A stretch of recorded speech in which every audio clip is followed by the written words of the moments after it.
The race is not to the swift or the battle to the strong, nor does food come to the wise or wealth to the brilliant or favor to the learned, but time and chance happen to them all. Ecclesiastes 9:11, NIV.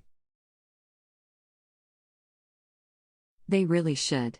Begins another tirade of disgust at the ineptitude of the leadership to fix the problems. Why they can't.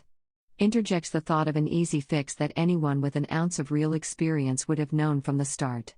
Why doesn't somebody do something? Why doesn't God do something about this? And then, if you quiet your mind for just one moment, you'll hear him say, I did. I created you. And he gave you choice. You can react to whatever the world, your boss, the economy, a pandemic throws at you, or you can choose to take action to overcome the obstacles in front of you. It's easier to react, like a thermometer, and blame others for the tragedies that befall you. It requires a lot less energy. But you won't be happy with the results, until you choose to be like a thermostat, someone at cause for their life. Purpose. Here we're going to understand why it's easy to fall into a survival thinking mode and live a less than fulfilled life, and how you can break that cycle and choose to be at cause for your life and actions. Process. We'll discuss the two thinking modes, cause and effect, and how you can shift yourself from being the victim of survival mode, to being at cause and creating your future. Payoff. It's not that one cycle is better than another, it's realizing that we have a choice and that most people, most of the time, are at effect because they don't make a deliberate choice to take charge. Are you at cause or effect? Life happens. Life happens whilst you're making other plans. John Lennon. Most people, most of the time, just allow life to happen to them. They react to whatever the day brings. They are happy when their happenings are conducive to their happiness, otherwise they are unhappy. They may have a plan, but they are easily blown off course and, unless the winds of chance so happen to return them back, off course they remain. This is completely understandable behavior for your brain. Unconsciously, your brain is always scanning the environment for threats and changes and reacting to them with little, if any, requirement for energy-expensive conscious processing. If you make a deliberate choice to preempt environmental circumstances and choose to take action, that is conscious, executive brain processing, which is energy expensive. The downside of allowing your brain to be lazy is that you are essentially allowing other people to choose your circumstances and hence your life.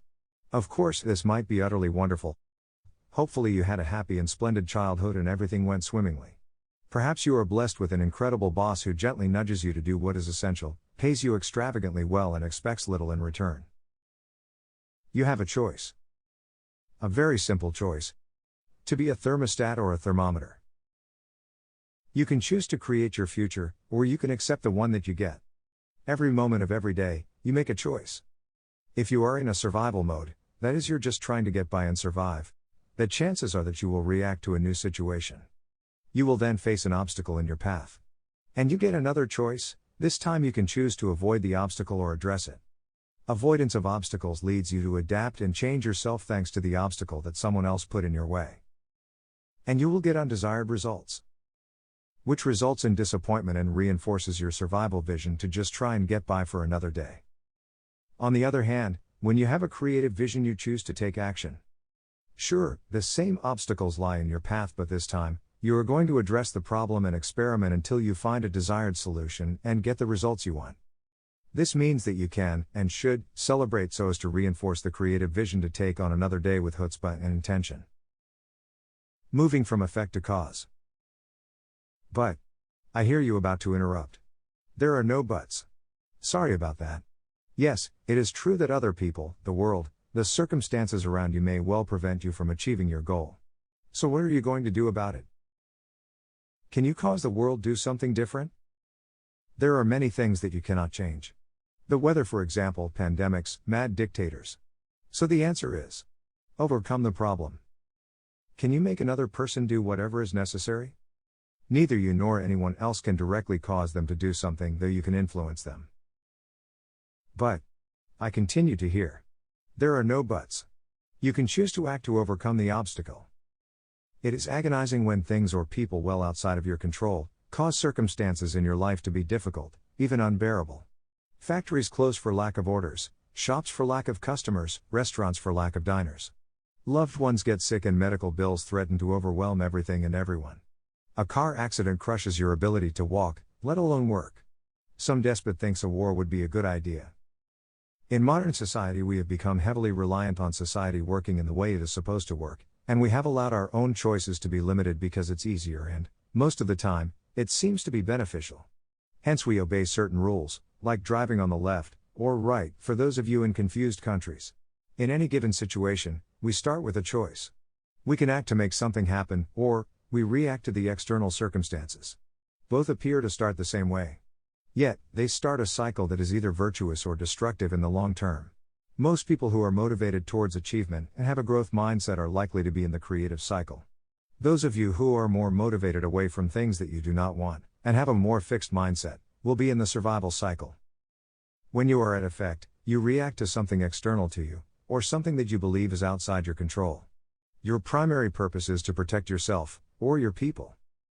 Your personal values and beliefs will determine what you see as obstacles, both conscious and unconscious, and these influence your choice to address or avoid the obstacles. In the survival cycle, you will try to avoid the obstacles in your path by reacting to the external threat.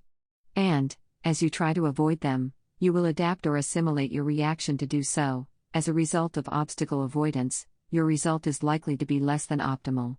Most often, the result achieved is not the desired result.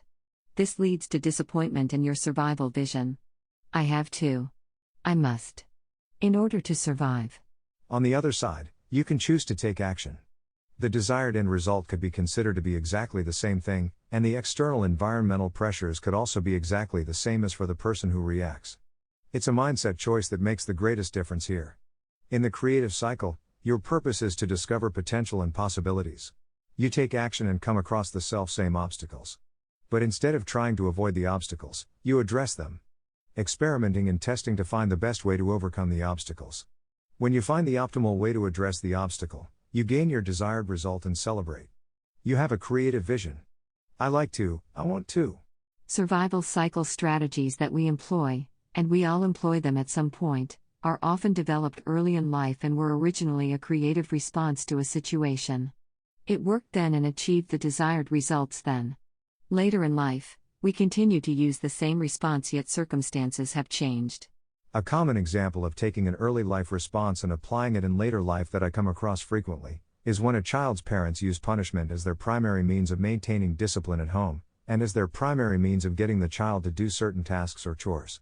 This often means that you may be choosing to be at cause, and using the creative cycle, yet those obstacles, well, they turn out to be insurmountable. So you avoid them instead, adapting and assimilating. True, not getting the optimal result, but life really does happen whilst you are making other plans. Do you want to be at cause for your life, or at the effect of life happening to you? If you genuinely want the latter, listen no more, you are in danger of gaining the former. Are you like a thermometer, reacting to the external environment? Or, are you like a thermostat, changing and adapting and controlling what you can control to change the environment? In their book The Skilled Facilitator, Schwartz et al., 2005, they describe a life learning model, developed by Dr. Guillermo Queller, adapted in the diagram below to show the creative, cause and survival effect, cycles that people choose to follow. Some examples of early creative responses that later in life become survival responses. Eat your dinner or you'll be grounded for a week. Creatively, you slip the great Brussels sprouts under the table to the eager dog. Accidentally, of course. Later in life, this become a survival strategy where you abdicate, aka delegate, work you don't like to others. You blame others for the mess you left. Remember some of the bosses you've had who dumped their work on you. Get a grade A, or you'll be cut off without a penny. Creatively, you hide your report cards from your parents. Yes, you get caught eventually, but delayed punishment is sweeter. Later in life you, rather curiously, change reporting policies to make information less visible to shareholders, or add a couple of zeros to the sales numbers. Think Enron, Kenneth Lay, Lucking Coffee. Using the template. The template is a circular flow chart. You can find an interactive and a downloadable version on the website at leadershipadvantage.com. Consider how you normally respond to situations that involve you personally. You already know that there will be obstacles ahead. Are you at cause? I approach every day with a spring in my step and ready to take on the world. I relish the chance to tackle a new obstacle or problem. I enjoy experimenting with new approaches and ideas to problems. Failure is a great learning lesson. I keep on keeping on until I get the desired results. Winning is a wonderful excuse to celebrate. I review what worked well and what worked less well, and learn from the experience and eagerly anticipate the next challenge. I plan and paint a picture of what tomorrow will bring. Or effect. I approach each day expecting something, or someone, to cause me problems. I'm tired of the obstacles people put in my way. I'll adapt and shift to avoid the obstacle if at all possible. I don't bother addressing the obstacle because I'll likely fail.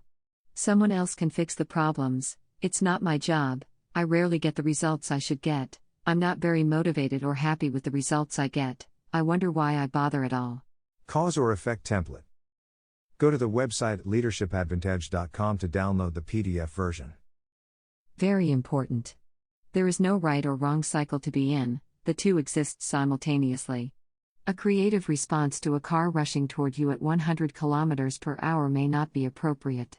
In our research, the only significant determinator of success was taking action on what was coached. If you haven't gone through the exercise yet, go back and do it now.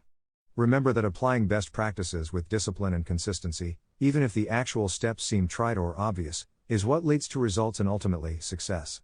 Thanks so much for reading this guide. If you have any feedback or comments, you can reach me at jonk@leadershipadvantage.com. Don't settle. John K. By Dr. John Kenworthy, coaching for geeks and nerds, developing you with the skills and confidence you need to thrive and be a better leader. Now, go to the website and book your discovery call.